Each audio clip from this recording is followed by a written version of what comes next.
Muy buenas noches, estimados hermanos, que el Señor les bendiga en esta noche. Vamos a continuar y estamos como todos los viernes estudiando la palabra del Señor en la carta de los Filipenses, esta hermosa carta que es la carta del gozo y hoy estaremos aprendiendo ahí en Filipenses capítulo 4. Vamos a estar viendo dos versículos que nos animan a poder reflexionar en cómo está nuestro pensamiento y también cómo debemos aplicar esos pensamientos.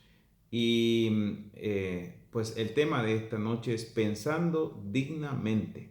Así que en el mensaje anterior aprendíamos acerca del gozo del creyente y decíamos que el gozo pues es un acto de obediencia del creyente y es obediencia al mandato del Señor que nos dice que nos regocijemos y cuando estamos gozosos pues honramos al Señor, ¿verdad? Y ya que el gozo es un ingrediente del fruto del Espíritu Santo, entonces se necesita que el creyente pues esté lleno del Espíritu para que pueda manifestar gozo en su vida.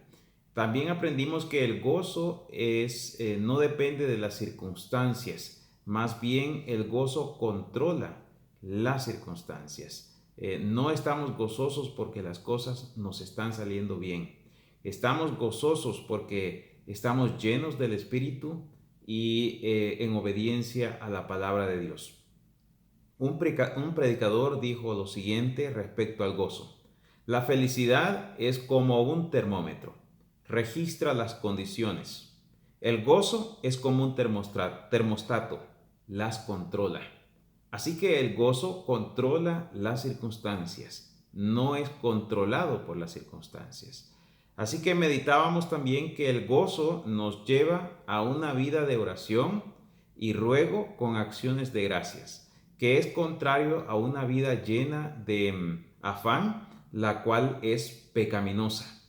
El afán y la oración son mutuamente excluyentes, como quien dice el agua y el fuego. A la vez, como resultado de la oración, obtenemos la paz de Dios que sobrepasa todo entendimiento, esa paz que trasciende todo entendimiento humano.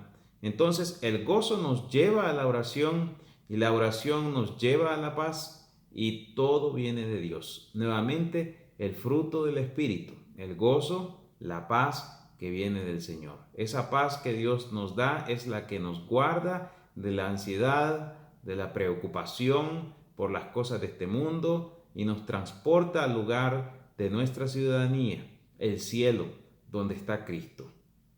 Asimismo, nuestro Señor Jesucristo se encarga de cuidar nuestro interior, nuestro corazón y nuestra mente. Así que podemos preguntarnos entonces, ¿cómo cuidar nuestra mente? ¿Por qué es importante como creyentes cuidar nuestra mente? Lo que pensamos es importante porque nos lleva a la acción. ¿Cómo influye la paz de Dios en el cuidado de nuestra mente? Bueno, vamos a ver ahí en Filipenses capítulo 4, versículo 8, este hermoso versículo y el versículo 9 enseñándonos en esta noche. Pero ¿qué tal si oramos y le pedimos al Señor su dirección, su sabiduría en esta noche? Padre, te damos gracias por darnos esta oportunidad de enseñar tu palabra y de aprender de ella.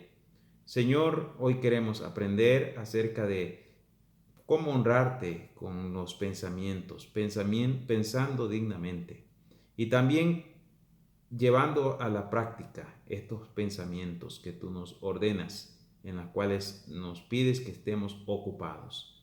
Gracias, Señor, gracias por tu palabra, en el nombre de Cristo Jesús. Amén. Estimados hermanos, entonces ahí en Filipenses 4:8 dice, por lo demás, hermanos, todo lo que es verdadero, todo lo honesto, todo lo que es de buen nombre, si hay virtud alguna, si hay algo digno de alabanza, en esto pensad, en esto pensad. Entonces lo primero que vamos a ver esta noche es en lo que el creyente debe pensar. ¿Qué es en lo que el creyente debe pensar? Dice el apóstol Pablo, por lo demás, hermanos, en otras palabras, en conclusión, o por último, o finalmente, o como resumen de todas las exhortaciones que Pablo ha estado haciendo, hablando del gozo, hablando de la paz del Señor, ahora él dice, por lo demás, hermanos, y luego entonces comienza la lista. Todo lo que es verdadero. Todo lo que es verdadero. Entonces, aquí surge una pregunta. ¿Cuál es el mayor problema de nuestro mundo hoy? ¿La ignorancia o la apatía? La ignorancia o la apatía. Muchos piensan o pueden responder, no lo sé ni me importa. Bueno, esto resume el problema. Muchos de nosotros somos ignorantes y apáticos con respecto a la verdad. Y hoy en día a la gente no le importa mucho la verdad que tiene que ver con la moralidad. Ellos valoran la verdad cuando les conviene y muchos caen en la hipocresía.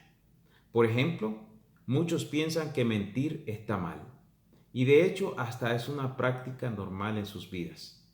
Pero solo observe cuán indignados se sienten cuando, cuando alguien más les miente, sobre todo en temas que son de su interés, por ejemplo, en el dinero. Por ejemplo, cuando el gobierno miente, la gente se siente indignada y sale a las calles y protesta y hace escándalos y hace muchas cosas. Pero ¿y qué tal cuando ellos mienten? Allí eso no importa mucho. A veces nosotros realmente tomamos la verdad cuando nos conviene. Para el mundo hoy la verdad es relativa, o sea que cada quien, dicen ellos, tiene su verdad. Ellos dicen que la verdad no es absoluta, o sea que pues no importa lo que usted piense, si esa es su verdad, entonces está bien, no hay problema. Pero la Biblia sí enseña que la verdad es absoluta. Y si algo se opone a esa verdad, entonces ese algo no puede ser la verdad. Por lo cual el cristiano debe ocupar su mente en lo que es verdadero. Y eso no es negociable. ¿Y dónde encontramos lo verdadero? En la palabra del Señor. Jesucristo es la verdad. Él dijo, yo soy el camino y la verdad y la vida. Nadie viene al Padre sino por mí. Así que Él es la verdad. Lo verdadero solamente se encuentra en Dios. Para ver un poco lo que el Señor dice, mire lo que dice San Juan capítulo 16. San Juan capítulo 16, versículo 13. Ahí el Señor nos está diciendo lo siguiente. En San Juan 16:13 dice de esta manera, pero cuando venga el Espíritu de verdad, Él los guiará ¿a qué? A toda verdad. Porque no hablará por su propia cuenta, sino que hablará todo lo que oyere y os hará saber las cosas que habrán de venir. ¿Cómo conocemos la verdad entonces? Pues por el Espíritu. El Espíritu de verdad es el que nos guía y el que nos enseña, el que abre nuestro corazón, el que nos da la sabiduría, el entendimiento acerca de la palabra del Señor.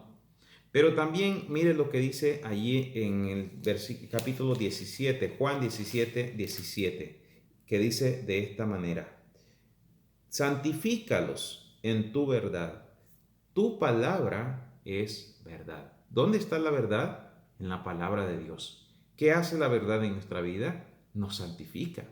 O mejor dicho, es el instrumento por el cual Dios nos santifica. La verdad. Así que el creyente, nosotros como cristianos, sí conocemos una verdad que es absoluta, que no cambia, que no depende del pensamiento humano, sino depende de la mente de Dios. Y la mente de Dios es verdadera. Jesucristo es la verdad. Así dice su palabra. Por lo tanto, estimados hermanos, nuestro pensamiento debe estar ocupado en lo que es verdadero. Ahora, no solamente en eso. Dice, por lo demás, hermanos, todo lo que es verdadero, todo lo honesto, todo lo honesto. ¿Qué significa esto? Literalmente significa todo lo digno o respetable, algo que es digno de respeto o noble, lo decoroso, lo serio o recomendable. Así que la mente del creyente debe estar ocupada en cosas dignas, aquello que dignifica al hombre. Eso no dice que debemos, eso nos dice que debemos nosotros evitar conversaciones que se salen de lo digno, ¿verdad? Conversaciones o chistes obscenos, frases con doble sentido. No quiere decir que los cristianos somos personas aburridas, que no tenemos sentido del humor, pero más bien que tenemos un sentido del humor sano, que no degrade la dignidad de la persona ni raye con la indecencia. Así que todo lo honesto, estimados hermanos, debemos estar pensando. Pero también dice allí todo lo justo. Cuando habla de todo lo justo, que es aprobado por Dios, porque está en armonía con el cumplimiento de las obligaciones que tenemos con Él, hacia el prójimo y hacia nosotros mismos. El cristiano debe pensar en cómo manejar todos sus asuntos en el marco de la justicia. No es aquel que se desvela viendo cómo le hace trampa a su hermano o al prójimo. Así que piensa en todo lo justo. En el Antiguo Testamento la palabra hebrea para justo viene de la palabra caña de medir y se refiere al estándar de Dios por el cual todos los seres humanos son juzgados. Así que en Proverbios 12:5 dice que los pensamientos de los justos son rectitud. ¿Sabe? El justo siempre va a pensar en la rectitud. No va a pensar en cómo hacer trampa o cómo sacar provecho de una situación, un provecho indebido, sino que sus pensamientos son rectitud. Las medidas que da en su negocio son correctas, ¿verdad? Son el peso ideal. Pues también si tiene que dar precios al público y tiene que, pues, precios justos. Busca los precios justos, busca servir en justicia también a sus hermanos, busca cómo también ser una persona que pueda amar la justicia, no solo amarla, sino practicarla. Así que todo lo justo debe estar ocupado también en nuestro pensamiento. ¿En qué más debe estar ocupado nuestro pensamiento? En todo lo puro, en todo lo puro. Cuando usted piensa en pureza, pues en mí se me viene a la cabeza limpio, ¿no? Algo que es limpio. En este caso está hablando de pureza moral, o sea, casto, ¿verdad? Job dice en Job 31:1, dice, hice pacto con mis ojos. ¿Cómo pues había yo de mirar a una virgen? ¿Qué quiere decir Job en ese versículo? Quiere decir, ¿cómo habría yo de codiciar o mirar con lujuria a una joven o cualquier mujer? Pues dice, hice pacto con mis ojos. Realmente él está hablando de que hizo pacto con sus ojos para que solo vieran lo que es puro. Eso significa tener cuidado con lo que le permitimos entrar a nuestros ojos. Los hombres principalmente, pues hay una tendencia, hay una debilidad hacia lo que es que debemos tener cuidado con los ojos, ¿verdad? Y eso significa que si nosotros cuidamos nuestros ojos, vamos a tener sanidad en nuestros pensamientos. Jesús dijo que la lámpara del cuerpo es ¿qué? Son los ojos, ¿verdad? Y si mi ojo es bueno, pues todo mi cuerpo estará lleno de luz. Pero si mi ojo es malo, dice el Señor, entonces todo mi cuerpo estará en tinieblas. Así que, estimados hermanos, cuidemos nuestros ojos para que pueda haber pureza en nuestro pensamiento. Pero el apóstol Pablo también dice, todo lo amable, todo lo amable. Y amable allí se refiere a agradable, algo amigable, afectuoso.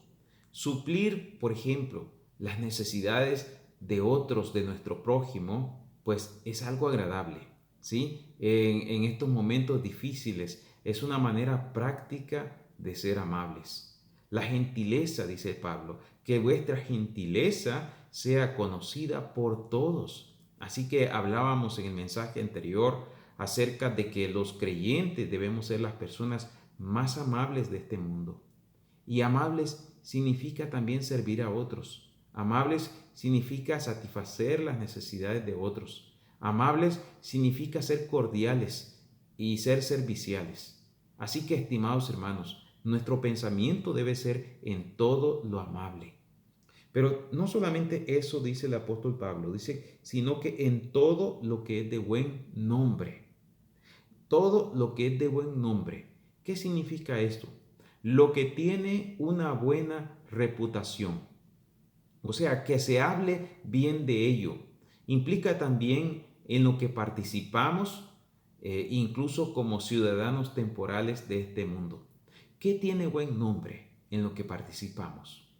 Por ejemplo, si participamos en la vida política, un creyente nunca debería apoyar a un candidato o partido político que apruebe, por ejemplo, el aborto o que o que apruebe la unión homosexual o que prohíba leer la Biblia en las escuelas o alguien que no importa cuál sea su corriente, pero que sea un corrupto o que esté señalado por cuestiones inmorales. Pues nosotros como creyentes no debemos aprobar o pues dar nuestro voto o nuestra aprobación a alguien así. No importa cuánta tradición haya en la familia, si sus principios están en conflictos con la palabra de Dios, entonces nunca debería apoyarlo porque eso no es de buen nombre. Así que, estimados hermanos, también nuestros pensamientos deben estar enfocados en todo lo que es de buen nombre. Pero también el apóstol Pablo dice, si hay virtud alguna. La palabra virtud es un término que denota excelencia moral, una excelencia moral motora de acciones rectas y dignas. O sea que es aquel pensamiento que está enfocado en cosas virtuosas que denotan acciones rectas y dignas. Cuando Moisés, por ejemplo, escogió a varios varones para que fueran jueces o para que juzgaran la nación de Israel y poder dividirse el trabajo, buscó varones virtuosos, que eran personas que eran conocidas, ¿verdad?, dentro del pueblo y podían dar testimonio de que eran personas virtuosas. ¿Sabe? La virtud se conoce. Un creyente virtuoso, pues se conoce. Es alguien que realmente pues inspira confianza. Es alguien que sabemos nosotros que anda en rectitud y dignidad. Ruth, por ejemplo, fue una mujer virtuosa y todo el pueblo daba testimonio de esta mujer que aunque era extranjera, pues era una mujer virtuosa. En la Biblia también en Proverbios capítulo 31 nosotros podemos ver la mujer virtuosa. La mujer virtuosa es corona de su marido. Así que las virtudes cristianas deben ser lo que llenen la mente del cristiano. Virtud es un poder que produce obras de excelencia. Estimados hermanos, todo lo que es virtuoso en esto pensad. Así que también Pablo nos exhorta a que nuestro pensamiento también esté enfocado en aquello que es digno de confianza. Dice en el mismo versículo 8, si algo digno de alabanza, si algo digno de alabanza, todo lo que sea loable, o sea, aquello que realmente que anime a los demás a dar alabanza. O mejor dicho, es aquello que si los demás supieran qué es lo que yo estoy pensando, darían alabanza por ello. Entonces, estimados hermanos, el apóstol Pablo dice allí, en esto pensad. Y este es el mandato.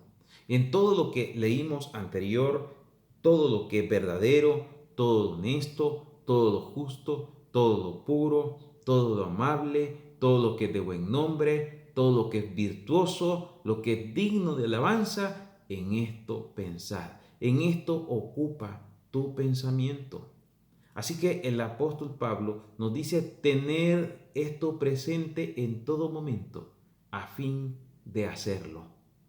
Estimados hermanos, ese es el pensamiento en el cual el creyente debe estar ocupado. Así que es lo que el creyente debe pensar. Y luego ese pensamiento, estimados hermanos, nos lleva a la acción. ¿A cuál acción? Mire ahí lo que dice el versículo 9. Del pensamiento a la práctica. Ese es el otro punto. Del pensamiento a la práctica. Mire el versículo 9. Lo que aprendisteis y recibisteis y oísteis y visteis en mí, esto haced, y el Dios de paz estará con vosotros. 4 verbos aquí encontramos. Dice allí, lo que aprendisteis, lo primero, y recibisteis, y oísteis, y visteis en mí. Esto es es muy importante cada acción de esta, porque denota un testimonio del apóstol Pablo como un ejemplo en lo cual los hermanos de Filipo podían ver, podían aprender, podían escuchar y también podían recibir del apóstol Pablo. Entonces, del pensamiento a la práctica, imitando la conducta de Pablo, imitando la conducta de Pablo. Así que todo lo que Pablo era y hacía en Filipos, los filipenses podían verlo. Pablo no tenía cosas ocultas. Pablo no tenía mañas ocultas. Él no escondía nada. Todo lo que él era, lo que él hacía, lo que él representaba, lo que él enseñaba, todo, absolutamente todo, era visible para los hermanos de Filipos. Tanto el contenido de su teología como la conducta de Pablo eran esenciales para atraer a otros a Cristo, el querer ser como los cristianos. Así que la conducta piadosa, moldeada por los pensamientos dignos de un seguidor de Cristo, llevan a otros también a querer imitar esa conducta. Pablo recibió todo esto del Señor. Todo lo que dice aquí que aprendieron, lo que recibieron, lo que oyeron y lo que vieron en él, todo esto lo recibió del Señor. Mire lo que dice Primera de Corintios 11, 23. Primera de Corintios 11, 23. Allí Pablo, por supuesto, enseñando acerca de la Santa Cena. ¿De dónde recibió el Señor, de dónde recibió Pablo esa enseñanza? Pues del Señor. Mire lo que dice, porque yo recibí del Señor lo que también os he enseñado. Lo que también os he enseñado. Que el Señor Jesús, la noche que fue entregado, tomó pan. Pero el punto aquí es, ¿de dónde enseñaba Pablo? ¿Cuál era su fuente? Pues lo que el Señor le había enseñado. Y mire el 15:3 también de Primera de Corintios, capítulo 15, versículo 3, que dice de esta manera, porque primeramente os he enseñado lo que asimismo que recibí nuevamente. Entonces el apóstol Pablo, él enseñaba lo que asimismo él recibió. Así que al imitar a Pablo, ¿a quién estaban imitando los hermanos de Filipos? Pues justamente del Señor. O sea, todo era, al imitar a Pablo, era la conducta del Señor, porque Pablo era justamente imitador de Cristo. Y mire lo que dice allí el 3:27 de Filipenses. Perdón, el 3:17 dice, hermanos, sed imitadores de mí y mirad a los que así se conducen, según el ejemplo que tenéis en nosotros. Nuevamente Pablo está remachando ese punto. Imiten imítenme, sed imitadores de mí y mirad a los que así se conducen según el ejemplo que tenéis en vosotros. Entonces, el pensamiento a la práctica. Ahora, ¿qué sucede entonces como resultado de practicar una conducta como la de Pablo? En esos pensamientos, pues surge algo maravilloso. La presencia de Dios, la presencia del Dios de paz es prometida. Mire ahí lo que dice el versículo 9. Lo que aprendisteis y recibisteis y oísteis y visteis en mí, esto haced. Y el Dios de paz estará con vosotros. ¿Qué es entonces? ¿Cuál es la promesa? Que el Dios de paz estará con nosotros. Ahora, vea qué interesante que el Dios de paz no solamente nos da su paz, sino que también Él es el Dios de paz. Por eso la verdadera paz solo puede venir de ese Dios de paz. Él es la fuente de esa paz. Recordemos ese versículo 7. ¿Qué dice el versículo 7 ahí? Y la paz de Dios, que sobrepasa todo entendimiento, guardará vuestros corazones y vuestros pensamientos en Cristo Jesús. Vea qué interesante. No solamente nos da su paz, sino que también Él es el Dios de paz. Así que, hermanos, podemos disfrutar de la paz del Señor, pero también podemos disfrutar de la presencia del Dios de paz. Y estamos completos, estamos completos. Él hizo la paz con nosotros, dice Efesios 2.14. Mire lo que dice Efesios 2.14. Estamos en paz con Dios porque Él tomó la iniciativa de hacer la paz con nosotros. Aunque estábamos enemistados con Él por causa de nuestro pecado, el sacrificio de Cristo en la cruz, por medio del sacrificio de Cristo en la cruz, Dios hizo la paz con nosotros. Mire el versículo 14, 2.14, Efesios. Porque Él es nuestra, ¿qué? Nuestra paz, que de ambos pueblos hizo uno, derribando la pared intermedia de separación. Y luego el siguiente versículo dice, aboliendo las enemistades, aboliendo en su carne las enemistades. Entonces, qué maravilloso que Cristo, que Dios es el Dios de paz. Es el Dios que nos da la paz y Él nos promete su presencia en nuestra vida. Estimados hermanos, el mensaje de hoy nos anima a ocupar nuestra mente en todo lo que es verdadero, en todo lo que es honesto, en todo lo que es puro, en todo lo que es amable, en todo lo que es de buen nombre, en todo lo que es virtuoso, lo que es digno de alabanza, dice el apóstol Pablo, en esto pensad. Pero también ese pensamiento debe llevarnos a la acción, siguiendo el ejemplo de Pablo, un hombre digno de imitar. El poner en práctica esa conducta piadosa, el Dios de paz promete estar con nosotros.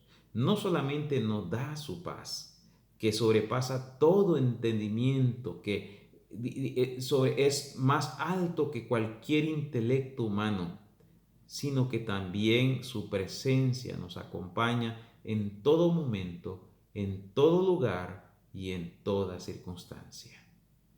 ¿Cómo están sus pensamientos? ¿Cómo usted puede, eh, cómo usted puede guardar o mejor dicho, cuidar sus pensamientos? ¿Con qué está alimentando sus pensamientos? Si los alimenta con la televisión, no espere buenos resultados. Depende de qué vea usted.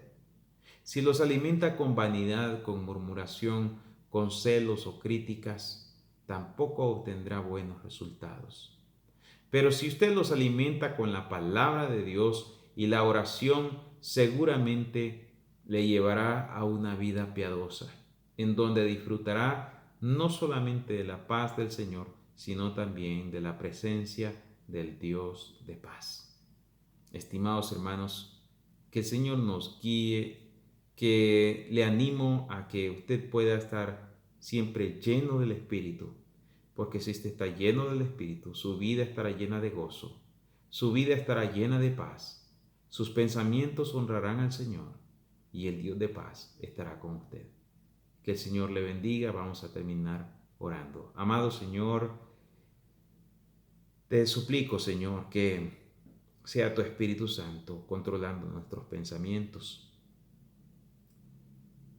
y a través de esos pensamientos podamos ser imitadores de una conducta piadosa que te honre y sobre todo como resultado de ello disfrutar de ese Dios de paz que inunda de paz nuestros corazones. Permite que eso sea una realidad en la vida de cada oyente en esta noche. Te doy gracias por todo, Señor, en el nombre de Cristo Jesús. Amén. Muy bien, estimados hermanos, gracias por su atención, que el Señor les bendiga y continuamos con el programa de esta noche.